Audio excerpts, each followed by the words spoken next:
नमस्कार विद्यार्थियों, नीति शतक के इस वीडियो की कक्षा में आप सभी का स्वागत। आज हम पढ़ने जा रहे हैं श्लोक नंबर 26 से श्लोक नंबर 26। देखिए, कुसुम स्तबकस्य एव द्वयी वृत्ति मनस्विनः मूर्धनि वा सर्वलोकस्य शीर्यते वने एव वा। कुसुम यानी पुष्प के, स्तबक यानी गुच्छे के, इव यानी समान, द्वयी दो ही वृत्ति प्रवृत्ति होती है, व्यवहार होता है मनस्वी न मनस्वी पुरुष का। मूर्धनि वा, मूर्धनि यानी सिर पर, वा या तो सर्वलोकस्य सभी लोगों के शीर्यते विराजते हैं, पुष्प जैसे सभी लोगों के मस्तक पर विराजते हैं, उसी प्रकार मनस्वी भी सभी लोगों के मस्तक पर विराजते हैं। या फिर शीर्यते झड़ जाते हैं, समाप्त हो जाते हैं, सूख जाते हैं। वन एव वा, वन में ही। तो पुष्प दो प्रकार की ही वृत्ति रखता है, या तो सभी के सिर पर विराजता है, देवता हो या मानव वर्ग हो, या फिर वह वन में ही झड़ जाता है। अर्थात यह प्रकृति स्वभाव आत्म अभिमानी व्यक्ति का होता है।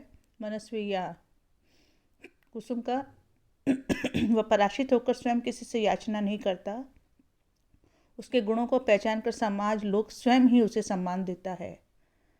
श्लोक नंबर 27 देखिए, संति अन्ये अपि बृहस्पति प्रभृतय संभाविता पंचशा तान प्रति एष विशेष विक्रम रुचि राहु न वैरायते दो एव ग्रसते दिवाकर निशा प्राणेश्वरो भास्वरो भ्रात पर्वणि पश्य दानोपति शीर्ष विशेष आकृति। इस श्लोक में पौराणिक कथा भी है और वैज्ञानिक तथ्य भी है। इस श्लोक में हम बात कर रहे हैं सूर्य ग्रहण और चंद्र ग्रहण की, लेकिन पहले श्लोक कर देखते हैं। संति यानी है, अन्य अपि और भी, बृहस्पति प्रभृतय बृहस्पति इत्यादि ग्रह आप देख सकते हैं, बुध शुक्र पृथ्वी मंगल अरुण वरुण यम इत्यादि संभाविता हो सकते हैं, पंचशा 5 6 इत्यादि। तान प्रति उन सब ग्रहों के प्रति एष यह विशेष प्रकार का विक्रम पराक्रम रखने में रुचि रखने वाला राहु न वैरायते उनके प्रति वैर नहीं रखता। द्वौ एव दो को ही ग्रसते ग्रसता है, दिवाकर दिन को करने वाला यानी सूर्य, और निशा प्राणेश्वरो निशा का स्वामी यानी निशा का स्वामी कौन है? चंद्रमा। भास्वरो चमकीले। भ्रात हे भाई, पर्वणि यानी 15 दिनों में। पश्य देखो तो, दानवपति या जो दानव का राजा है। शीर्ष विशेष आकृति सिर ही जिसकी आकृति में शेष बचा है, ऐसा। यहाँ पे समुद्र मंथन की कथा मैं उद्धृत करना चाहूँगी। कहा जाता है कि जब समुद्र मंथन हुआ था तब 14 रत्नों में अमृत भी निकला था। देवताओं ने कहा, या देवताओं ने ये सोचा कि अगर ये अमृत दानव भी पी जाएंगे तो वह अमर हो जाएंगे और वह पृथ्वी के लिए, इस लोक के लिए उचित नहीं होगा। तब भगवान विष्णु ने इस प्रकार से एक योजना बनाई कि सब लोग पंगत बना के बैठ जाएं और पी लें।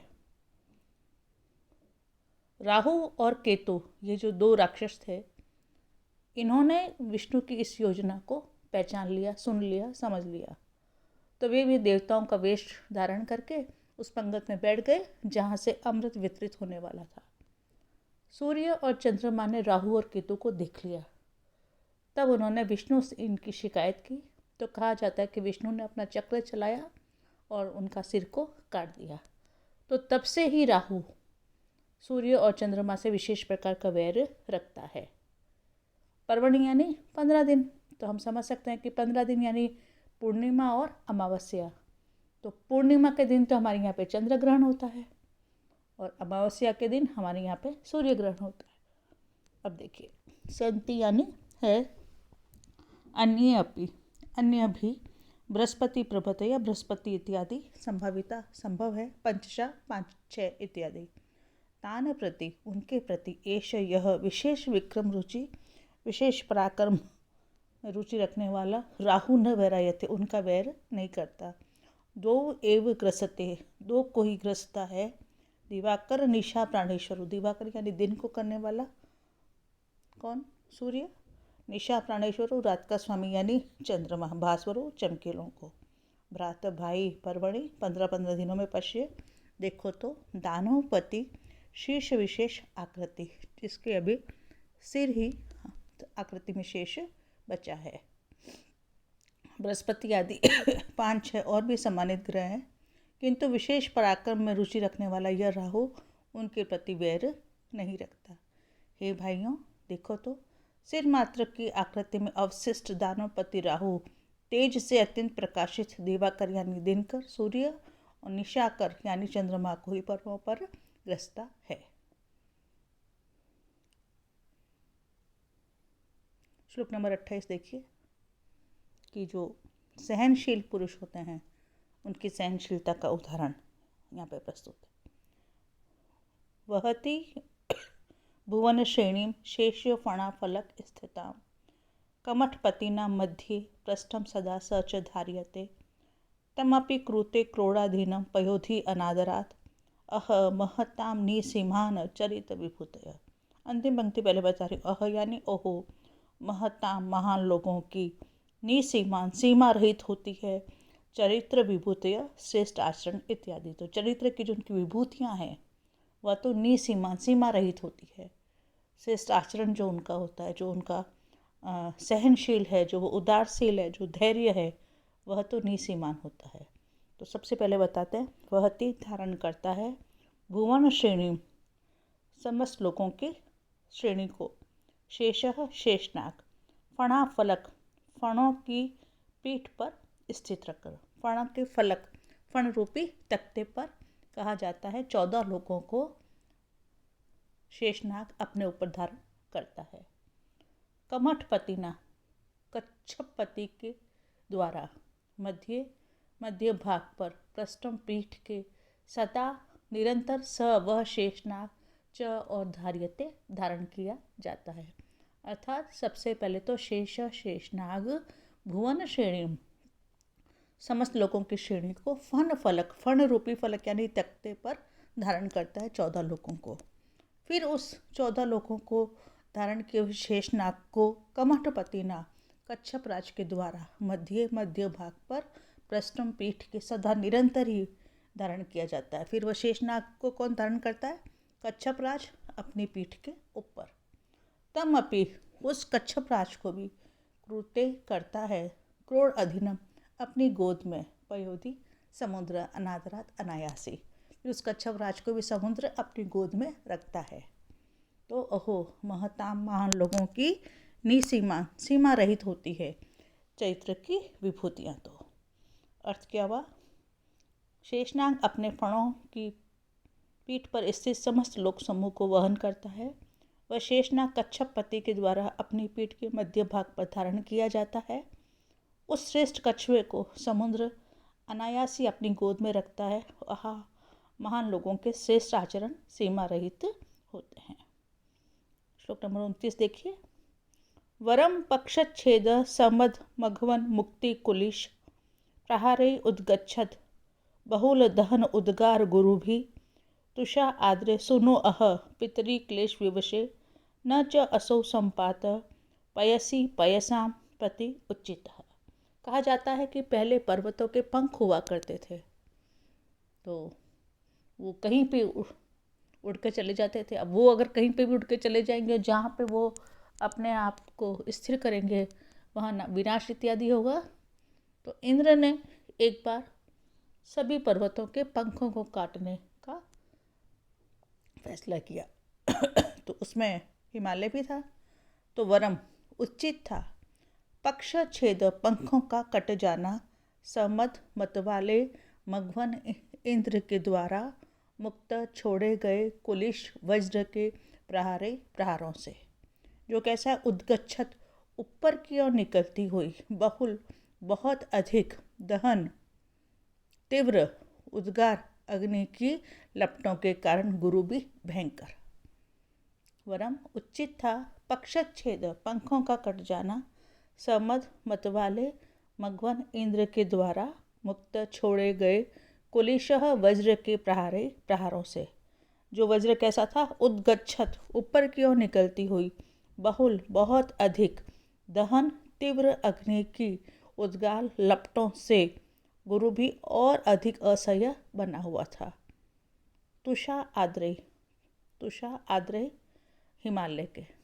सुनो पुत्र का, अह ओहो पितरी, पिता के क्लेश विवशे यानी क्लेश में पड़ जाने पर, विपत्ति में फंस जाने पर, न नहीं च और असो इसका, संपातः गिर जाना, पयसी जल में, पयसाम जलों के, पति स्वामी के, उचित।